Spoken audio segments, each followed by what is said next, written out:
श्रीचैतन्यं मनोभीष्टं स्थापितं येन भूतले स्वयं रूपा कदा ददाति स्वपदान्तिकम्। वन्देऽहं श्रीगुरो श्रीयुतपदकमलं श्रीगुरून् वैष्णवांश्च श्रीरूपं साग्रजातं सगणरघुनाथान्वितं तं सजीवं साद्वैतं सावधूतं जनसहितं कृष्ण चैतन्य देवम् श्री राधा कृष्ण पदान सगन ललिता श्री विशाखान्वितम्।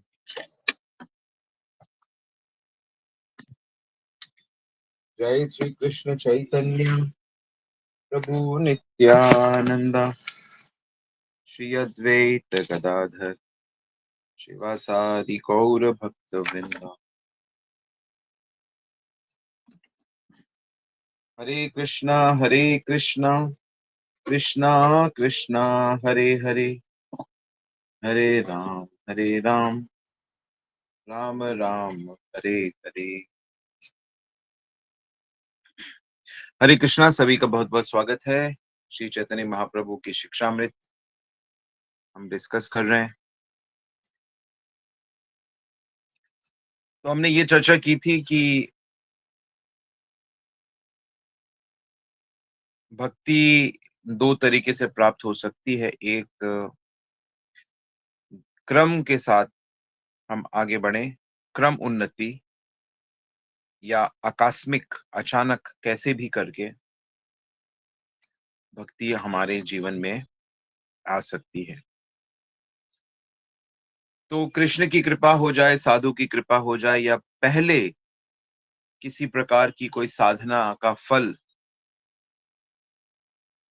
आ जाए और हमारे जीवन के जितने भी विघ्न हैं वो हट जाएं, तो आकस्मिक अचानक हमारे जीवन में भक्ति आ सकती है। तब वहां पे आप किस स्टेज पे हो, आप सभ्य हो कि ज्ञान संपन्न हो कि ईश्वर विश्वासी हो या धर्म आचरण कर रहे हो, वो फर्क नहीं पड़ता। वो एकदम से ही आपकी शुद्ध भक्ति शुरू हो जाएगी।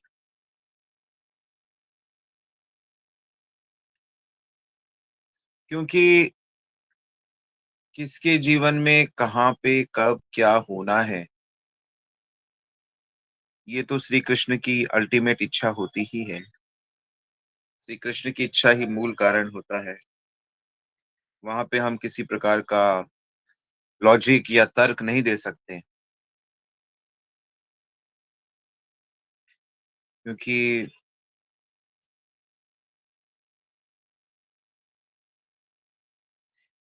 कृपा कब, किस पे, कहाँ, कैसे होती है, ये मानव बुद्धि के परे की बात है इसको समझना।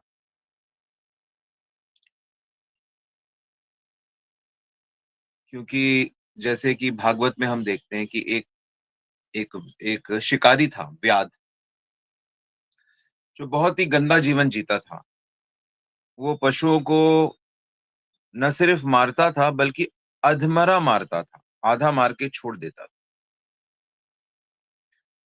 ऐसे आधे आधे मार मार के आगे बढ़ता रहता था, और वापसी में जब वो तड़प तड़प के मर जाते थे, उनको उठा लेता था और उनको बेचता था या पकाता था। तो बिल्कुल ही जंगली जीवन जी रहा था। लेकिन नारद ऋषि उस उनसे मिले, नारद जी। तो नारद जी ने उनको बताया कि आप ये जो करते हो, इसका भयानक फल मिलेगा आपको। और उसको दिखाया थोड़ा नारकीय सिचुएशन। तो घबरा गया, चरणों में गिर गया कि मैं इससे कैसे बच सकता हूँ। तो नारद जी ने बताया कि तुम ये काम छोड़ दो और तुम भगवान की भक्ति करो। तो उसने कहा मेरा घर कैसे चलेगा? तो नारद जी ने कहा वो भगवान व्यवस्था कर देंगे, और तुम उतना ही लेना जितना तुम्हें आवश्यक हो। तो नारद जी की अकस्मात कृपा से उसके जीवन में भक्ति आ गई और वो महापुरुष बन गया। तो कृष्ण की कृपा हो सकती है, साधु की कृपा हो सकती है, या जैसे पिंगला का उदाहरण आता है। पिंगला एक वेश्या थी और हर दिन वो अलग-अलग पुरुषों का संग करती थी। तो एक दिन वो इंतज़ार कर रही थी और कि कोई आएगा, उसको आके धन देगा, उसका संग करेगा। पर उस दिन कोई आता नहीं है। तो वो बैठी-बैठी उसके पुराने कर्मों का ऐसा फल मिलता है उसको, किसी अच्छे कर्म का फल, कि उसके अंदर वैराग्य जग जाता है।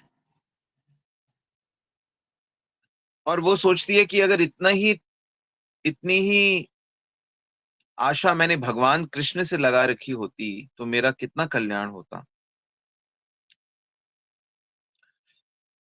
तो पिंगला की बड़ी सुंदर कथा है भागवत में कि वो फिर पूरी तरीके से वैरागी बन के भगवान भगवान की भक्त बन जाती है। तो इस तरह से भी भगवान कृपा करते हैं या कर्मों के अच्छे कर्मों के फल स्वरूप कृपा करते हैं। अब हम शबरी का उदाहरण भी देख सकते हैं। शबरी एक भिलनी थी। भिलनी तो सभ्य समाज में नहीं रहते, जंगलों में रहते हैं, वर्णाश्रम के बाहर रहते हैं। लेकिन भगवान राम की कृपा से माता शबरी का जीवन भक्तिमय था। अब अगर क्रम क्रम से उन्नति देखें तो सभ्य बनेंगे, ज्ञान होगा, नीति या ईश्वर, धर्म, ऐसे धीरे-धीरे आगे बढ़ते-बढ़ते फिर तो साधन भक्ति मिलेगी।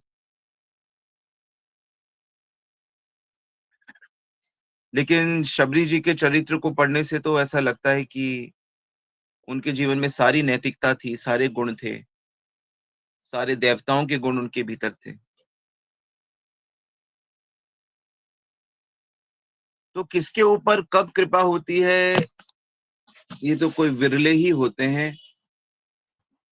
इसके प्रति तो कोई प्रयास नहीं किया जा सकता कि भाई अपने आप कृपा हो जाए। तो इसलिए हमारे पास जो रास्ता यही रह जाता है कि हम लोग धीरे-धीरे उन्नति करें। जिस भी जगह पे हम हैं, उस जगह से हम उन्नति करें। अगर सौभाग्य से कोई विशेष कृपा हो जाती है और हमें शुद्ध भक्ति की प्राप्ति हो जाती, तो this is very nice, this is very fortunate,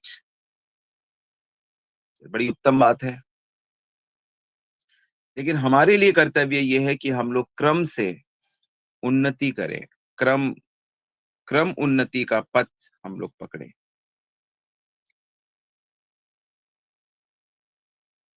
आप लोग को समझ में आ रहा है मैं क्या बातें कर रहा हूँ? किस किस क्रम की बात कर रहा हूँ? क्या उन्नति की बात कर रहा हूँ?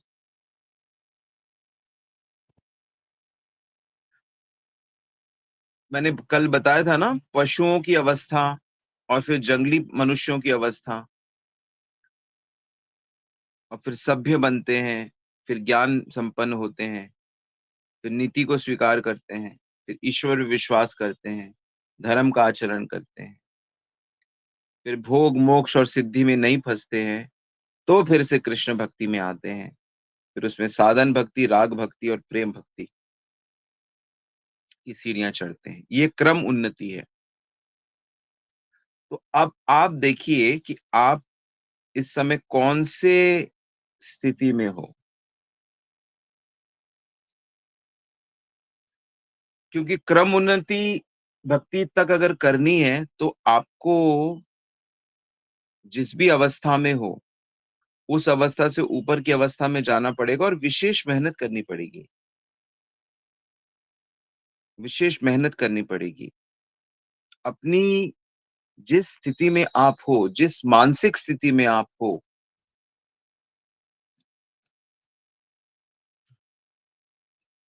उस स्थिति से ऊपर जाने के लिए विशेष मेहनत करनी पड़ेगी आपको और उसमें बड़ी बाधाएँ भी आएँगी। इसलिए जब बाधाएँ आती हैं तो मनुष्य घबरा जाता है कि नहीं, नहीं हम ये जो हैं वैसे ही ठीक है। अभी क्या इतना मंदिर जाना, क्या इतना प्रभु जी से मिलना, क्या इतना मंगला आरती जाना, क्या इतना यात्राओं में जाना, क्या इतना क्या इतना भक्ति करना, घर में बैठ के जो करना है करो। इतना एफर्ट क्यों लेना, क्यों इतना मंदिर बनाना, प्रचार करना, बुक डिस्ट्रीब्यूशन करना, दूसरों को क्यों इतना समझाना।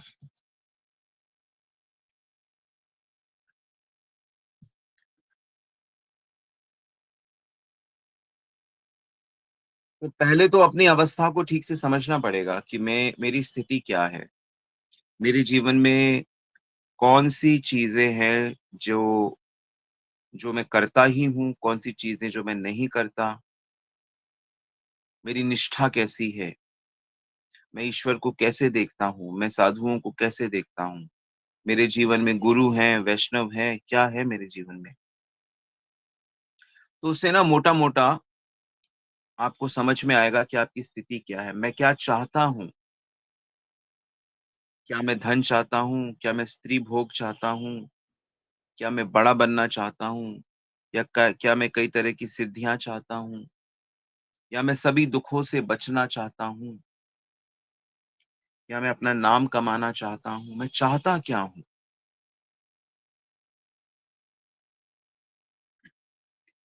है ना? जैसे हम सब लोग हैं, हम लोग अलग-अलग चेतना में हैं। कइयों को कुछ भी करेंगे तो उनको उसके बदले में धन चाहिए। जैसे कितने लोग कथा करते हैं, साधुओं की बात मैं करता हूँ, कीर्तन करते हैं, प्रवचन करते हैं, तो वो करेंगे लेकिन उनको उसके बदले में कुछ चाहिए। और कितने महापुरुष होते हैं जिनको कुछ नहीं चाहिए, वो तो जो जो मिल जाए उसी में सुखी हो जाते हैं।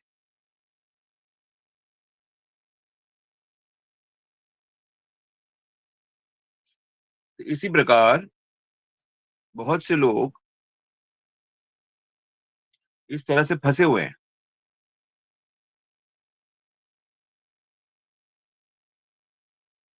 जंगली जीवन, असभ्य जीवन, सभ्य जीवन, नैतिक जीवन, कल्पित ईश्वर जीवन, वास्तविक ईश्वर विश्वास और नै ईश्वर विश्वास के साथ नीति का पालन करना या फिर साधन भक्ति के साथ ईश्वर विश्वास और धीरे-धीरे प्रेम भक्ति को प्राप्त करना। तो जल्दी से आप एक से दूसरे में नहीं कूद सकते, इसमें समय लगता है। तो बहुत जल्दी भी नहीं आगे बढ़ सकते और बहुत धीरे-धीरे भी आगे नहीं बढ़ सकते आप। धीरे-धीरे हतोत्साहित हो जाते हैं। कई बार लोगों को ऐसा लगता है कि मैं कृष्ण भक्ति में प्रगति नहीं कर रहा, मुझे कृष्ण भक्ति मेरी क्यों नहीं बढ़ रही?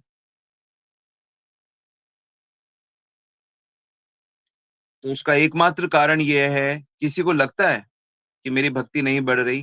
किसको लगता है ऐसा? बताइए ज़रा। कि नहीं ठीक है, मिली तो है, हम लोग माला तो कर रहे हैं, लेकिन ऐसा लगता है कि इतनी बढ़ नहीं रही। सच बताइएगा, झूठ ना बताइएगा।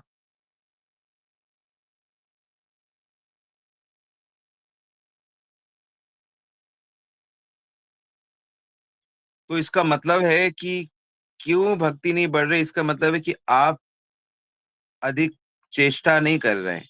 आप में चेष्टा का अभाव है।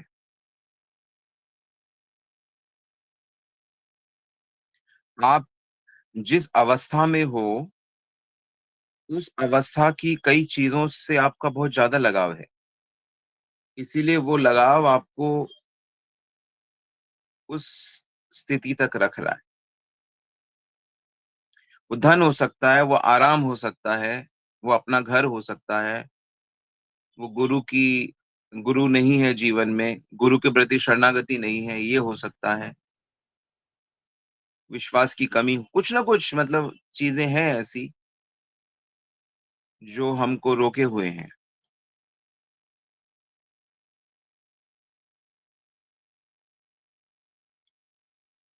किसी एक स स्तर पे सीढ़ियाँ होती है ना जैसे, सबसे ऊपर जाना है, तो किसी एक सीढ़ी पे आप अटके हुए हो।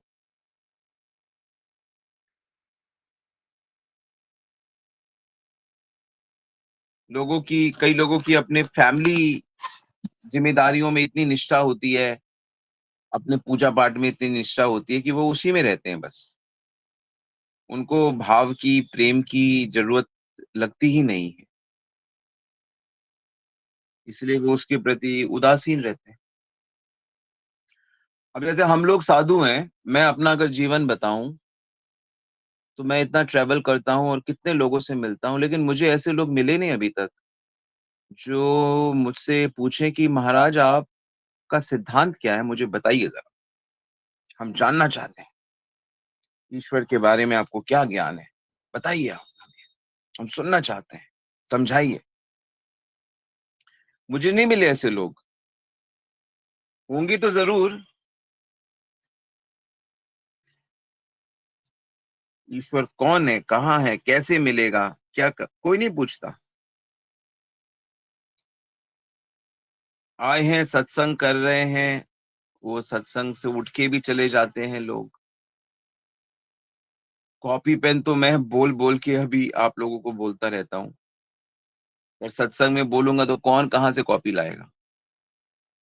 सब बस दाँत निकाल के हँस देते हैं, गंभीर नहीं होते।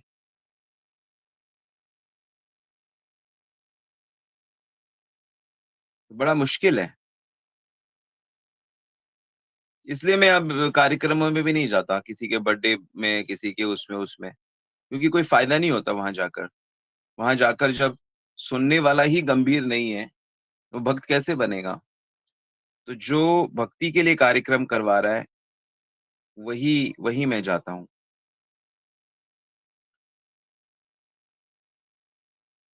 क्योंकि ये बड़ा मुश्किल है ये, क्योंकि लोग अपनी जो अवस्था है, उसमें वो आसक्त होते हैं। इसकी बड़ा एक सुंदर उदाहरण आता है कि एक बार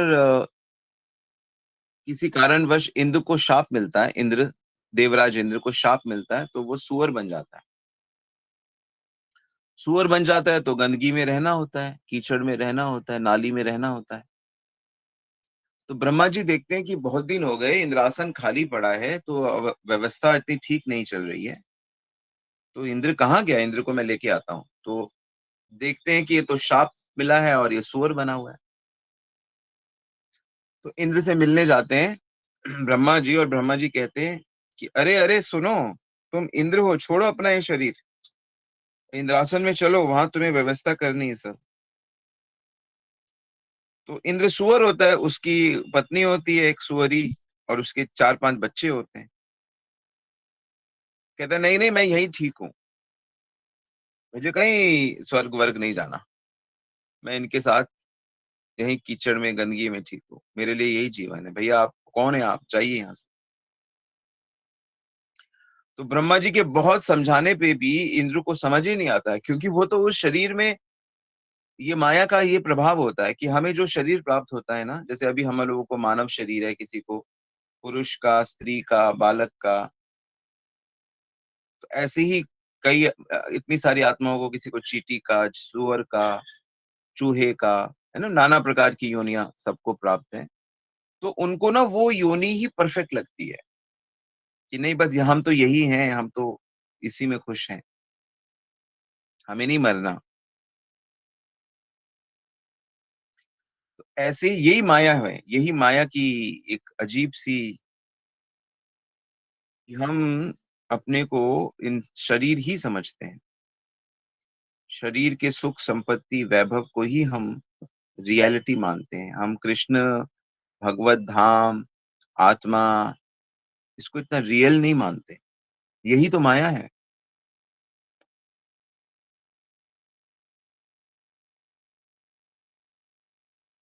भक्ति में भी, भक्ति करने वाले भी शुरू-शुरू में उनको सांसारिक उन्नति ही भक्ति में अच्छी लगती है। सुंदर मंदिर हो, बड़ा, हर चीज़ कंफर्टेबल हो, सुविधाजनक हो हर चीज़।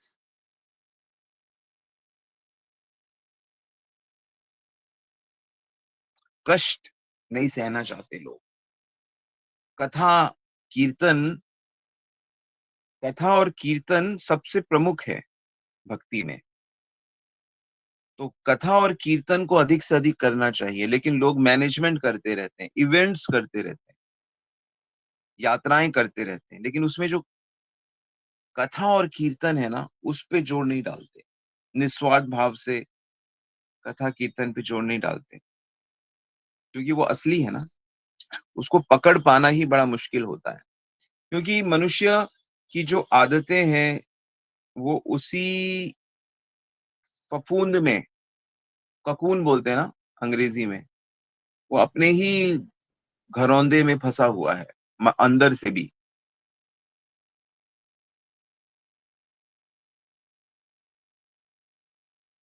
तो इसलिए जो गुरु की शरण ग्रहण कर लेता है और गुरु उसको जो उन पे निष्ठा हो जाती है उसकी, वैष्णव पे, साधु पे, और वो जो मार्ग बताते हैं वैदिक भक्ति का, ऐसे जप करो, ऐसे ये करो, ऐसे ये करो, उनकी आज्ञा का जब वो पालन करता है, अनुकूल भाव से,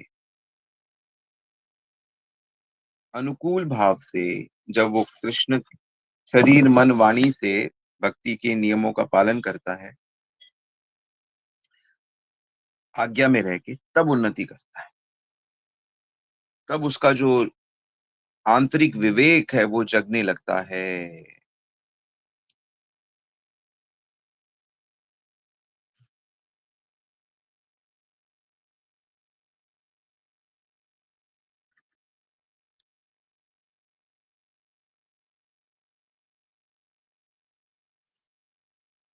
तो कब माना जाएगा कि भक्ति बहुत अच्छी हो रही है? जब आप अपनी साधन भजन को जो आप कर रहे हो, यही मेरे जीवन का सबसे महत्वपूर्ण चीज है, ऐसा मानोगे। मेरा जो भगवान के प्रति भजन है, यही मेरे जीने का सहारा है। अभी इसमें समय लगता है ऐसा परिवर्तन आने में। लोग अपने बच्चे, अपना घर, अपनी नौकरी, बिजनेस, अपना इज्जत, उसको प्रधान समझते हैं। अपनी जिम्मेदारियां, भौतिक जिम्मेदारियों को प्रधान समझते हैं, और जो अपनी साधन भजन है उसको वो प्रधान, सबसे महत्वपूर्ण नहीं समझते।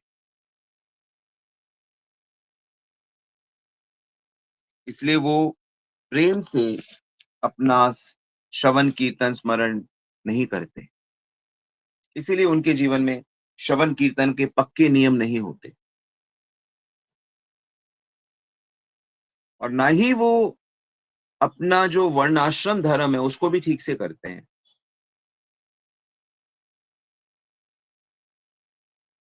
मतलब जीवन में प्रिंसिपल्स की कमी है, सही प्रिंसिपल्स की कमी है।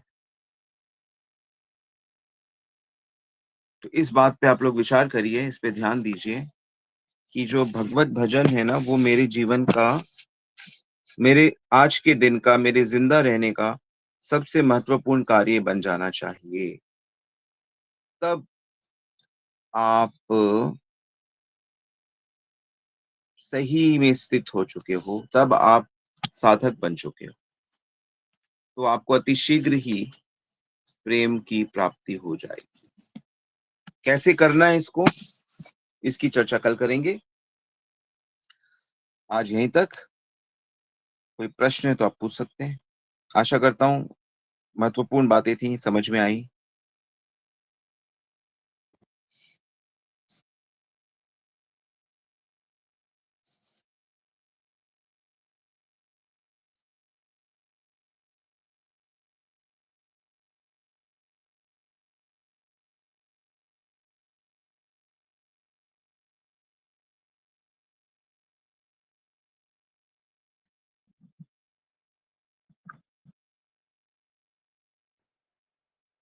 तो मैंने क्या बात करी आज? मैंने आज ये बात करी है कि हम लोगों को क्रम से उन्नति करनी है।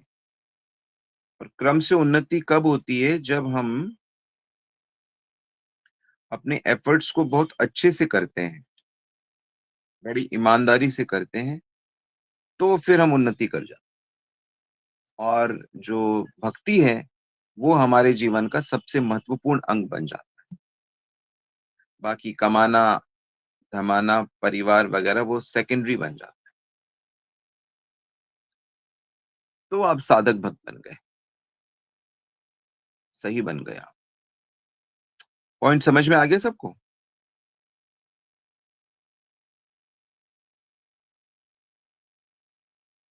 Yes, any question?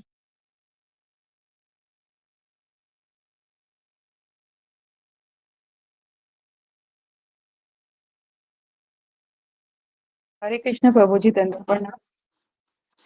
जी माता जी। प्रभु जी, जैसे आपने कहा कि अगर हमारी भक्ति सही से नहीं हो रही, कुछ वो हो रहा है, तो उसका लगे हमारी मतलब सही चल नहीं रही, तो उसमें हमारी साधना सही नहीं कर रहे। तो आपका अगर प्रयास हमारी सही ऐसी, नहीं है। हाँ, प्रयास सही नहीं, तो अगर हमें ऐसे लगे तो उस समय हम कैसे अपने आप को ठीक करने की कोशिश कर रहे हैं?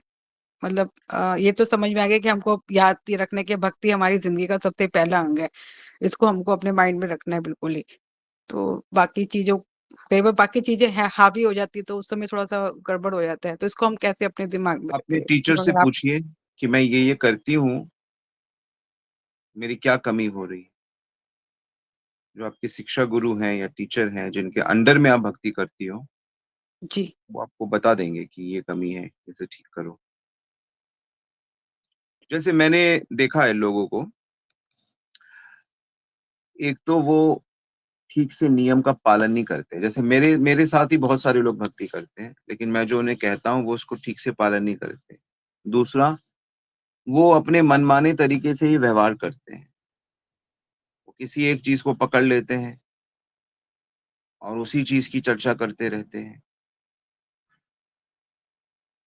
कोई चीज उनको पसंद नहीं है, ऐसी कोई बात उनको बोल दी जाए, तो वो बस उसी पे अपना पूरा मन बुद्धि उसी में लगा देते हैं। वो उस चीज के आध्यात्मिक एस्पेक्ट को समझना ही नहीं चाहते।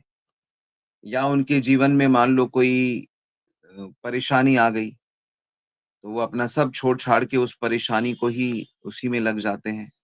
वो अपनी अपनी वैदिक भक्ति, साधन भक्ति को पीछे कर देते हैं। तो ये कारण है कि जब तक हम साधन भक्ति के प्रति सिंसेरिटी नहीं दिखाएँगे, इम्पोर्टेंस नहीं दिखाते, तो वो अपना फल क्यों देगी आपको? क्योंकि साधन भक्ति जो चीज़ें आप कर रहे हो, जब तक उसके प्रति एक डेडिकेशन, एक लॉयल्टी नहीं होगी, तो उसका जो फल है, भगवान में मन लगना, संसार से ऊपर आ जाना, वो कैसे होगा? जो दूसरी स्टेज है, राग की स्टेज में कैसे जाओगे आप? जा ही नहीं सकते। तो इसलिए बड़ी सावधानी से अपने टीचर के साथ ये देखना पड़ेगा कि मैं नियमों का पालन ठीक से कर रही हूँ कि नहीं कर रही? मैं कहीं अपराध तो नहीं कर रही? मैं कहीं जैसे होना चाहिए वैसा कर रही हूँ? आज्ञा पालन में शिथिलता तो नहीं है? तो ये बस सरल सी चीज़ें हैं, बस ईमानदारी से करनी होती हैं। कहीं भौतिक चीज़ों में बहुत ज़्यादा रुझान तो नहीं है, सांसारिक भोग में रुचि तो नहीं, ये सब ध्यान देना होता है। तो कोई एक शिक्षक जो आपको जानता है, आपको देखता है, आपके नज़दीक है, वही बता सकता है ना कि यहाँ गड़बड़ हो रही है। प्रोवाइडेड आप अपना इलाज कराना चाहते हो। जी प्रभु जनरली जी। लोग अपना इलाज नहीं कराना चाहते, वो कहते नहीं सब ठीक है, हम जो कर रहे हैं सब ठीक है। हमें कोई कुछ ना बोलो जी, हमें सब पता है। हमारे गुरुजी भी हैं, हमारा सब कुछ है, हमें कोई कुछ ना बोलो। जी प्रभु ओके, जी। समझ में आया? जी प्रभु जी। हरे कृष्णा, दंडवत प्रणाम प्रभु जी। हरि बोल। ओके, याशिका माता जी का प्रश्न है, वैदिक भक्ति क्या है? वैदिक भक्ति मतलब गुरु के अंडर में, संरक्षण में, उनकी आज्ञा से यही श्रवण, कीर्तन, स्मरण, अर्चन, वंदन, ये सब भक्ति की अंगों का पालन करना। वैदिक भक्ति को ही साधना भक्ति कहते हैं। वैदिक भक्ति का मतलब होता है कि गुरु के अंडर में सिंसियरली, डिसिप्लिन के साथ, आज्ञा में रह के, शासन में रह के भक्ति करना।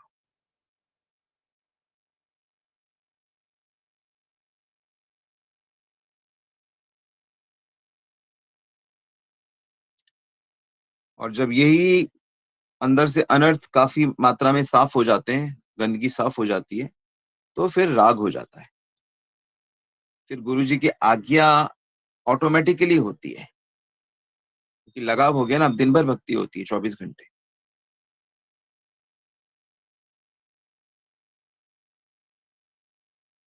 कल डिस्कस करूंगा कि भक्ति योग में कैसे अलग अलग प्रकार की वैदिक भक्ति कैसे की जाती है। ओके, और कोई प्रश्न?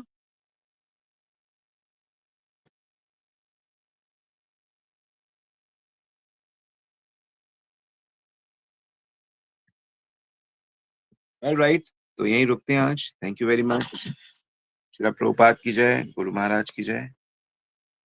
गॉड प्रेमानंदी। हरि हरि बोल।